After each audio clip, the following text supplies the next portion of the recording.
Ахунжанович, урматтуу депутаттар. Ошол мурда депутат болуп кеткендер парламент жөнүндө диагноз койбой эле койсо. Ким кандай иштеп кеткени тарых баа берет да. Мен өткөн отурумда депутаттардын, жаш депутаттардын айткан күйүп бышып айткан сөздөрүнү улуу катары калыстык менен бышыктап койдум эле Ош облусунун ыйгарымдуу өкүлү жөнүндө. Эми кой өлгүсү келсе койчуманын таягына сүйкөнөт деген сөз бар да. Себеби адам өзүңө таразыга салып, өзүңө анализ менен көз караш болуш керек экен. Мен ушундай ичим ооруду.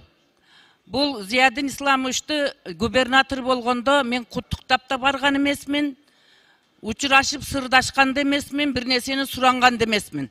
Бул жакшы сөз эмес да.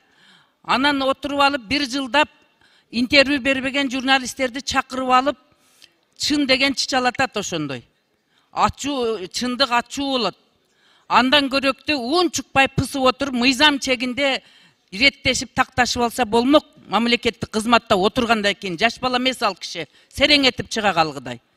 Мен булардын айтканын жасабай койсом, мага өчөшүп жамандап атат дейт. Бизге оор эмес ошол сөздү айтыш. Болгондо да ал биздин Оокат районунун кулуну. Мени жакшы билесиздер. Ким болбосун акыйкат үчүн дайыма тигимен туруп берем. Эркекче мамиле жасапчы. Анан туура эмес нерсеге мен чыдай албайм. Себеби мен мамлекет мени 50 жылдан бери тарбиялап, ошондой кылып тарбиялап койгон. Ошону мен кайтарайын, элге кайтарайын деп чындык үчүн отурам ушул жерде. Мен дагы эс алып, жыргашты жакшы билем. Бирок андай үчүн башкадан төрөлүш керек экен. Ал жөндөн жөн мага жала жапканга акысы жок. Зиядин Исламовичти мен кызмат абалынан пайдаланган коррупционер деп ойлоп жүрдүм эле. Көрсө жалганчы, жалаокөр, кырына чыккан афрес экен. Мен качан колуман өзүмөн иш келип турганда, эмне үчүн мен андан сурайм? Бүт 300 000 калк бар Оокат району билет. Мен 15 жылга жакын убакыттан бери чоң саясатта жүрөм.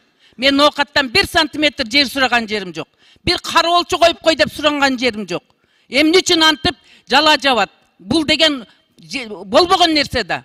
Ошондуктан мен ал кишини айта турган болсом, мен конкретный фактыларым толуп атат.